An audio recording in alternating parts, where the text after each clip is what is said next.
The Indian removal. When Jackson becomes president of the United States, there's about 125,000 Native Americans that live east of the Mississippi River. Most of them live in the South, in 5 specific Indian nations. This would be the Cherokees, the Creeks, the Choctaws, the Chickasaws, and the Seminoles. The thing is, these groups held millions of acres of land that are going to eventually become the great cotton frontier of like southwestern Georgia, as well as the central part of like Alabama and Mississippi. In 1828, Georgia is going to move against the Cherokees. Now, the Cherokees were considered by white standards the best organized and most advanced of all of the Native American groups. I'm giving you an example of what these white standards were. In 1827, the Cherokees had actually adopted their own written constitution. So they had taken on an aspect of American culture, and then they had gone on to declare themselves an independent nation with complete sovereignty over their land. However, in 1828, Georgia basically puts them directly under state law and annulled Cherokee laws and their rights to make laws. They would legally define them as basically tenants of the land of Georgia. They also would make movements against the Cherokees by like prohibiting Indian testimony in cases against white people, basically stripping Native Americans of any legal rights. And this makes them really easy prey for white settlers. Now the thing is, while Georgia does this first, Alabama and Mississippi are going to follow Georgia's lead in this. This is really setting the stage for the Indian Removal Act. Now, technically, the Native Americans were supposed to be subject only to the authority of the federal government. But here we see Jackson taking the states' rights over the federal government. He had no problem with these state officials overriding technically what was supposed to be the federal protection of Native Americans, and he basically sided with the state officials. In fact, Jackson would go on to like advise the natives, oh, move beyond the Mississippi River or you're going to have to submit yourself to the laws of these states. And so this kind of like poses Andrew Jackson as like a friend or almost like a fatherly figure to all of these natives, trying to, lead them out of harm's way. From there, Congress is going to act on Jackson's recommendation for the Indian Removal Act of 1830.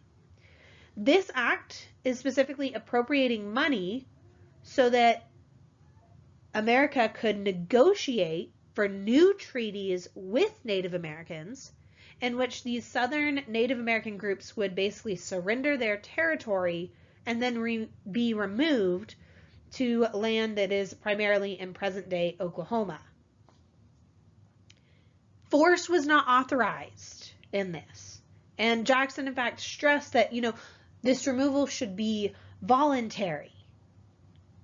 But remember, these Native Americans had no legal rights.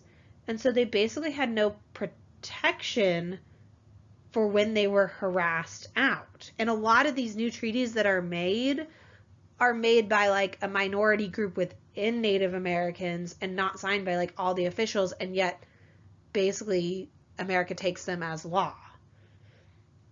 Jackson does end up at one point deploying the United States Army, but it's not to protect the Native Americans. In fact, it was to round up and basically push out the Native Americans who refused to comply with these new removal treaties, even though many of them hadn't themselves signed them. Most Native Americans at this time period would leave the eastern United States. On top of that, the government wasn't prepared to supervise this removal. And so you see about 1/4 of those who start on this trek to Oklahoma die along the way. They would be victims of the cold, victims of hunger, victims of disease, victims of general callousness by white people that they meet along the way. Thus, this trek was known as the Trail of Tears. But what of those who resisted? Those who resisted this removal were basically attacked by white armies. In fact, federal troops would join in local militias, for instance, like in 1832, in suppressing the Sauk and the Fox Indians of Illinois and Wisconsin in what is called Black Hawk's War. The thing is, Black Hawk's War was less of a war, and it was more a frantic attempt by Native Americans to reach safety on the west bank of the Mississippi River. It ended actually in the slaughter of about 500 Indian men, women, and children by white troops that had combined with Sioux allies. The Seminoles are another famous example of just violence between natives and this basically forced removal. The Seminoles would hold out in the swamps of Florida for about 7 years, from 1835 through 42. This was actually the longest Indian war in American history. Their resistance is going to continue on even after their leader Escuela was captured while negotiating under a flag of truce. Now, keep in mind, most Americans wanted this. Most Americans were happy that Jackson was doing this, because this opens up a whole lot of land in the West and thus potential for their futures. So this action is really actually wanted by most Americans. But there was also some opposition to it. For instance, the Indian Removal Act actually came within 3 votes of being defeated in the House of Representatives. So it wasn't like an overwhelming majority, even though a majority did vote for it. Also, the Supreme Court got involved. The Supreme Court actually ruled that Georgia had violated the United States Constitution by extending its jurisdiction over the Cherokees. Chief Justice John Marshall would go on to define Native American tribes as dependent domestic nations that were really only subject to the authority of the federal government.